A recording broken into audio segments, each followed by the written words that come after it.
Now we are continuing the discussion of Bhagavad Gita 13th chapter. So the uh, Bhagavad Gita is mm, discussed, and the first to sixth chapter, it constitutes primarily of Karma Yoga. Then chapter 7 to 12, there is a primary discussion of Bhakti Yoga, and from chapter 13 to 18, there is primary discussion of Jnana Yoga. But again, discussion concludes in Bhakti Yoga. Arjuna asks the meanings of some terms like Ksetra, what is Kshetrajna, what is Prakriti, Purusha, Jnana, and Gaya. So, in order to know the meanings of these terms, so the focus then turns towards Jnana Yoga. His Bhagavad Gita is spoken on the battlefield. Arjuna is not interested in knowing what the definition of this term is. When Arjuna asks this very specific question, Krishna's answers are not focused so much on specific explanation of the terms, but on the essential worldview that is there. Some of the contextual aspects may be important for understanding the core concept, but some may not be contextual. So, in the contextual knowledge, some things may be irrelevant to us, but some may be relevant. The Gita talks about literal fighting, which is contextual. It is important because it's part of the Gita, but it's not relevant for us today. Sankhya and Jnana are terms that are sometimes used interchangeably. Not always, but often. Sankhya literally comes from the word Sankhya, which means number or count. So when the Sankhya worldview, what the Sankhya worldview does is analyze the world and break it down into its component elements. So when we break something down into its components, we can get a better understanding of it. So in science, the purpose of breaking down is to gain power or to control. For example, if we understand the laws of gravity and motion, we can use that understanding to create technology and bend the world to our will. But in Sankhya, the purpose of breaking down is to let go. It is about detachment. Jnana and Vairagya are traditionally associated together. The more we gain knowledge about the nature of the world, the more we develop detachment. But the present day modern science doesn't lead to Vairagya, it often leads to Raga. Because the focus of science is largely on developing technology to gain control. Technology leads to more and more entertainment, which increases our attachment to material things. Sankhya and modern day science share a similar method, but their purpose is the opposite. Science focuses on gaining control over the world, while Sankhya focuses on detachment from it. Science is sophisticated and involves mathematics, which is a key part of its methodology, whereas Sankhya does not involve mathematics as much. So Arjuna wants to know about this worldview, and Krishna starts explaining briefly about the terms. So let us look at the terms. Idam Sariram Konteya, this body of Arjuna or Konteya. What is it? Kshetram Ityabidhyate, it is known to be Kshetra. Etadhyo Beti, one who knows this, Tam Prahu. This is known as Kshetrajna, knower of the field. So Krishna is broadly equating Kshetra with the body and Kshetrajna with the soul. Kshetra means field and refers to the field of control, the field of influence. So Krishna will talk about two other terms, Purusha and Prakriti. Prakriti refers to nature at large, while Kshetra refers to the part of nature that is under our control, though not fully. We never have complete control over it. So, Kshetra refers to the body, but more broadly, it refers to the area of control that we have.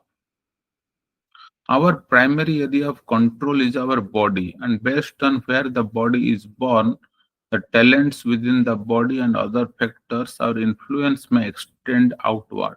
Purusha refers to the soul, but the Purusha is also the super soul. We know our body, and Krishna also knows our body. So there are broadly two knowers, the soul and the super soul.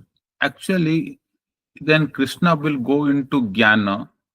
Jnana means knowledge, but Krishna uses it more in terms of the process of gaining knowledge. It's the process or parameters for acquiring knowledge. And the purpose of jnana is liberation, vairagya, detachment, and liberation. While we are in the material world, detachment is something that must constantly be practiced because the temptations again and again will come and we have to keep saying no to them.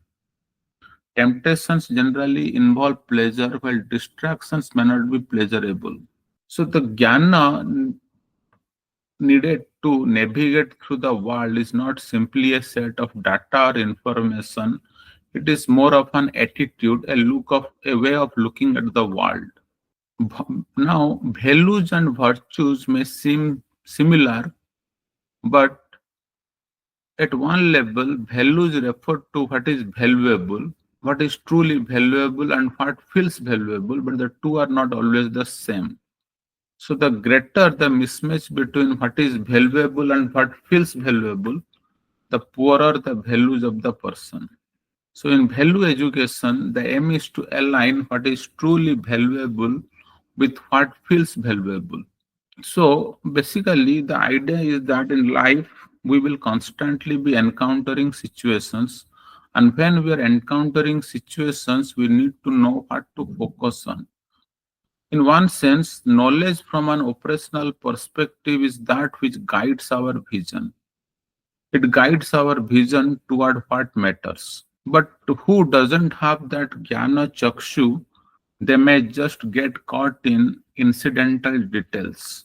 So, in one sense, jnana is that which enables us, guides our vision to focus on what really matters. So, most importantly, learning the subject, this is more or less information. But when Krishna is using the word jnana, he is not using this sense of getting information about the subject. He is using this in terms of getting the attitude by which we can keep learning. So the first value that Krishna talks about is humility. So now humility, the way Prabhupada defines it, one simple way to understand it is that there is what we know. Everyone knows something in life, and there is what we don't know. So humility means to consider the possibility that what I don't know may be more important than what I know. So in this sense, humility is actually quite similar to curiosity. So in terms of gaining knowledge, if a person thinks that they know everything, then they can't learn anything. So humility means to be open to the possibility that we don't know. What we don't know may be more important than what we know. So humility will protect us. The values that will help us to detect what really matters and what doesn't matter. To detect what is the reality and what is the illusion that will take us away from reality. So the biggest misery is death. So often death is the greatest prompter for philosophical discussions. So when the Gita talks about jnana, it's not just some components of information that comprise jnana. It is more a process that will help us keep acquiring jnana. So what is the reality? It means Krishna versus Maya. So that perception, that is actually what is jnana, and that's why it is more of a value system that helps us to have a particular way of perceiving the world. That's the emphasis on jnana. So this is basically the idea of knowledge as a set of values that enables us to choose and keep moving towards Krishna. Then Krishna talks about Ksetra and Ksetrajna. He will talk about Gyan, Gaya. Gaya is the object of knowledge. When Krishna uses the word Gaya, he is focusing on not just the object of knowledge, he is talking more about the worthy object of knowledge, and not just worthy, the most worthy object of knowledge. And there is knowledge, as I said, it is what really matters. So science is the study of what really matters, and spirituality is the study of what matters, what really matters. Science is the study of matter, and spirituality is the study of what really matters. Spirituality is not just the study of spirit. When we analyze what matters, we'll eventually understand that the spiritual matter is more than the material necessities. So, when Krishna is talking about Gaya, he is talking about what really matters in life, what is really important. And with that in mind, he focuses on two things, the Atma and the Paramatma, the soul and the super soul, and of course, their relationships. And by knowing this, one will attain liberation, one will attain eternal life. And this will actually give us the value of eternity. So basically, the Atma has three faculties: Sat, Chit, Ananda. Krishna basically says we should use our Chit, our knowing faculty, to know the things which will help us realize the Sat and to realize the Ananda. Now, in the next section, Krishna speaks verses that can seem to support both worldviews. So, after this, Krishna talks about Purusha and Prakriti, which is the last two parts of the Bhagavad Gita. In Purusha and Prakriti, there's a little technical concept. Now, the sun causes photosynthesis on earth. The sun causes plants to grow, and when the sun rises, the birds wake up. All of nature starts becoming active, most of nature. There is some long term nature also, but most of nature becomes active when the sun rises. So the point is that the sun is far away, but it radiates its influence. Similarly, Krishna is saying the soul is separate from the body, but the soul radiates its influence to the body.